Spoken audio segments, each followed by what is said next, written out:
U.S. tariffs, the South China Sea dispute, and the ongoing Myanmar crisis are some of the key issues looming over the ASEAN Summit.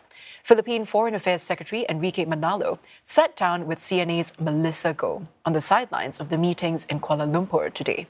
He emphasized the need for ASEAN members to be united in addressing these regional concerns and fostering dialogue among all stakeholders.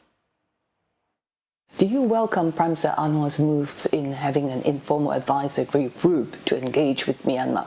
Is it something that Philippines will continue engaging both sides, the NUG and the SAC?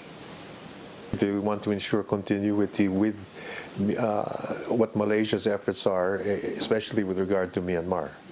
And I think the main aim would be to get as many of the stakeholders, whether they be the NUG, the SAC, EAOs, and other groups, to get dialogue. And of course, aside from the humanitarian assistance, to try and promote some kind of a ceasefire in order to also to help the dialogue. So I think if that's the aim, we'll be fulfilling the 5-point consensus, and that's our aim, to see how we can get that process not only moving, but to achieve results. And I think at the moment Malaysia is working on that, so we will continue that approach. Now, with so much focus on Myanmar and the geo-economic uncertainties, has the issue of South China Sea and the Code of Conduct been overshadowed? The South China Sea still remains a basic issue, and in the context of course, for the Philippines it does, but in ASEAN, of course, the Code of Conduct is still the principal vehicle for addressing the tensions in the South China Sea. And many of the leaders already said yesterday that we should aim for an effective, substantive Code of Conduct with ASEAN and China, and so the commitment is still there. And our hope, at least Philippines, is that we could make very significant progress by next year. Will Philippines push for the early conclusion of Code of Conduct? Do you think it's achievable? Well, I always have hope we'll try to achieve it, but of course our view is it has to be effective, it has to be substantive, and there are many other conditions, but I think these can be, they're achievable. The devil is in the details. What is going to happen after the 90-day pause on Trump's tariff is over?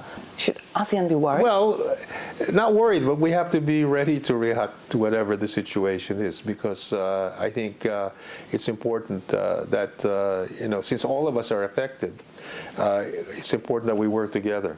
And I think the economic ministers have already issued our approach. So we're willing to talk, and we'll talk as a group. And because we all have a common, basically we've all been affected in a very similar way.